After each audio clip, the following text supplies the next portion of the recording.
ప్రసన్న కుమార్ ఇంటిపై దాడి ఘటనపై ఎమ్మెల్యే ప్రశాంత్ రెడ్డి స్పందించారు. తాను రాజకీయంగా విమర్శలు మాత్రమే చేశానన్నారు. కానీ ఆయన అసభ్యకరంగా మాట్లాడారని మండిపడ్డారు. ప్రసన్న కుమార్ రెడ్డి ఇంట్లో మహిళలు ఆయన మాటల్ని సమర్థిస్తారా అంటూ ప్రశ్నిస్తూ ఉన్నారు ప్రశాంత్ రెడ్డి.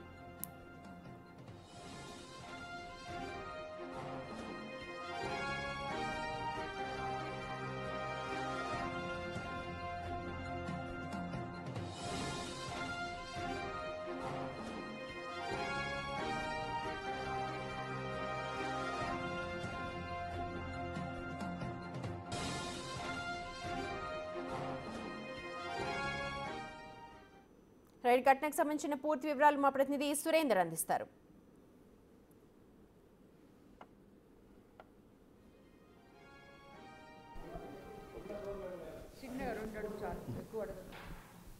నల్లపరెడ్డి ప్రసన్న కుమార్ రెడ్డి ఇంటి మీద దాడికి సంబంధించి వేమిరెడ్డి దంపతుల యొక్క దాడిని కూడా చేపించారని చెప్పి ఆయన ఆరోపిస్తూ ఉన్నారు. ఈ ఆరోపణల మీద మనతో మాట్లాడేందుకు వేమిరెడ్డి ప్రశాంత్ రెడ్డి ఉన్నారు. ఒకసారి వారి మాటల్లోనే అడిగి తెలుసుకున్నాడు.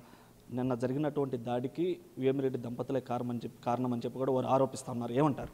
మాకు ఎటువంటి సంబంధం లేదు ఆ దాడికి. అతను నోరు బారేసుకున్నాడు. కోవూరులో మీటింగ్ పెట్టి ఇక్కడ లోకేష్ బాబు వచ్చాడు, అదంతా చూశారు. ఏదో ఒక డైవర్షన్ పాలిటిక్స్ చేయాలని అందరూ కలిసి కోవూరుకి వెళ్ళి అక్కడ మీటింగ్ పెట్టి నీచాతి నీచంగా ఒక మహిళా ఎమ్మెల్యేని, ఒక ఎంపీ వైఫ్ని,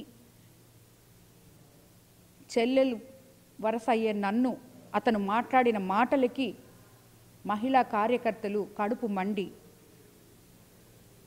ఆ మీటింగ్లో ఉన్నోళ్లే అతను పైకి పోబోతే వేరే వాళ్ళు ఆపారని చెప్పి మాకు చెప్పడం జరిగింది. వైఎస్ఆర్సీపీ వాళ్ళే వచ్చి చెప్పారు. సో దానివల్ల ఎవరో ఏ అభిమానులో కార్యకర్తలను అయితే నేను ఆపగలిగాను, కానీ అభిమానుని విపిఆర్ గారి అభిమానులు నేను ఆపలేకపోయాను. ఎవరో వెళ్ళి చేశారు. అది వాళ్ళు కొంచెం చేస్తే ఈయన పగలగొట్టుకున్నాడు. అయితే ఈ దాడికి సంబంధించి మీ మీద అనేక సార్లు కూడా వివాదాస్పదమైనటువంటి వ్యాఖ్యలు చేయడం కూడా జరిగింది. గతంలో కూడా మీ మీద వ్యాఖ్యలు చేస్తున్నారు. మీ మీద ఎందుకు ఆయన వ్యాఖ్యలు చేస్తున్నారు? ఎందుకంటే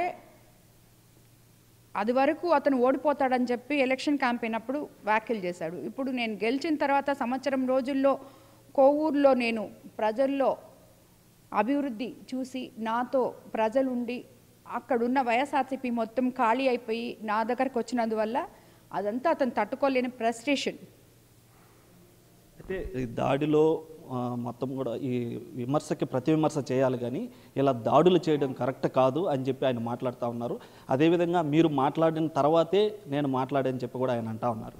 అవును, నేను మాట్లాడిన అతను ముందు నన్ను నేనేదో నా కాన్స్టిట్యున్సీలో నేను తిరుగుతూ నేను సీఎం గారి దగ్గర ఆగిపోయిన పనిని మళ్ళీ స్టార్ట్ చేయించాను. నేను ఆ పని తెచ్చానని నేను చెప్పలే, ఆగిపోయిన పనిని తీసుకొచ్చారని చెప్పాను. తీసుకొచ్చి ఇప్పుడు మళ్ళీ మొదలు పెట్టించాము దీన్ని, వీళ్ళు అప్పుడు ఆపేస్తున్నారు అని చెప్పి నేను చెప్పాను. దానికి అతను రాజకీయ అజ్ఞాని అని మాట్లాడాడు. నేను రాజకీయ అజ్ఞానిని కాదు, ఆ పనికి నువ్వు తెచ్చావు, పర్సంటేజ్ తీసుకున్నావు, నీ వల్ల గ్రావల్లో మనుషులు పడి గుంటల్లో మనుషులు పడి చనిపోయారు అని చెప్పి నేను విమర్శించాను. అప్పుడు నువ్వేం చెప్పాలి? నేను పర్సంటేజ్లు తీసుకోలేదు, నేను పర్సంటేజ్ ప్రసన్న కాదు, మీరు ఇక్కడ అవినీతి చేస్తున్నారు, అది చేస్తున్నారు, ఇది చేస్తున్నారు అని చెప్పాలి. అంతే కదా. నేను పొలిటికలైజేషన్ చేశాను, పొలిటికల్ విమర్శలు చేశాను, నువ్వు వ్యక్తిగత విమర్శలు చేశావు. అది చేయడానికి నీకు అర్హత లేదు.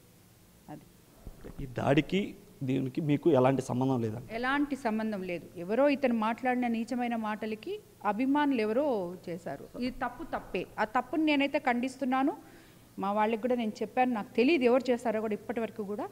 బట్ ఎవరు కూడా చెయ్యొద్దు అని చెప్పి కార్యకర్తలకి అందరికీ, నాయకులకి అందరికీ కూడా పిలుపునివ్వడం జరిగింది. ఫర్దర్ స్టెప్ ఏ విధంగా ఉండబోతుంది మేడం? ఇప్పటికే ఏదైనా కంప్లైంట్ ఇవ్వడం చేయడం కానీ, కూటమి ప్రభుత్వం నుంచి పైనుంచి కానీ మిమ్మల్ని భరోసా ఇవ్వడం కానీ ఏమన్నా జరిగింది? ఆల్రెడీ నాకు కూటమి ప్రభుత్వం నాతో అండగా ఉంది.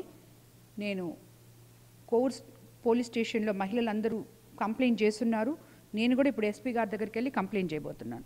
అయితే ఇటు నిన్న జరిగినటువంటి నల్లపరెడ్డి ప్రసన్న కుమార్ రెడ్డి ఇంటి మీద దాడికి సంబంధించి మాకు ఎలాంటి సంబంధం లేదు. అయితే ఆయన ఉచ్చ నీచాలు మరిచి ఈ యొక్క వివాదాస్పద వ్యాఖ్యలు చేసినటువంటి నేపథ్యంలో వీపీఆర్కి ఉన్నటువంటి అభిమానులు ఏదైనా దాడి చేసి ఉంటే ఉండొచ్చని అని కూడా అంటా ఉన్నారు. అయితే ఈ దాడికి వారు కూడా మేము కూడా ఖండిస్తున్నామని చెప్పి దాంతోపాటుగా ఇప్పటికే కోవూరు పోలీస్ స్టేషన్లో కూడా కేసు ఫిర్యాదు చేస్తున్నామని చెప్పి అదేవిధంగా ఎస్పీకి కూడా పర్సనల్గా ఫిర్యాదు చేయబోతున్నామని చెప్తున్నారు. మరో పక్క కూటమి ప్రభుత్వం నుంచి కూడా భరోసా బాబు గారు కూడా మాట్లాడటం జరిగిందని కూడా మా మేడం చెప్తున్నారు. కెమెరామెన్ మనోజ్తో సురేంద్ర, బిగ్ టీవీ, నెల్లూరు నుంచి. రైట్, అది మా ప్రతినిధి సురేందర్ అందిస్తున్న వివరాలు. అయితే తప్పే అని అంటున్నారు ప్రశాంత్ రెడ్డి. మహిళలపై అనుచితంగా మాట్లాడినందుకే కొంతమంది దాడి చేసి ఉన్నారు అన్న మాట అయితే నిజం, కానీ ఎవరు దాడి చేశారో తనకు తెలియదని ప్రశాంత్ రెడ్డి అంటున్నారు. మొత్తానికి కోవూరులో రాజకీయం అయితే హీటెక్కిందని చెప్పాలి. ప్రసన్న కుమార్ రెడ్డి ఇంటిపై దాడిని ఆయన తీవ్రంగా ఖండించారు. ఇంట్లో మహిళలు ఆయన మాటల్ని మరి సమర్థిస్తారా అంటూ ఇటు ప్రశాంత్ రెడ్డి కూడా మాట్లాడుతున్నారు. చూడాలి మరి కోవూరులో ఎలాంటి రాజకీయ పరిణామాలు చోటు చేసుకుంటాయో.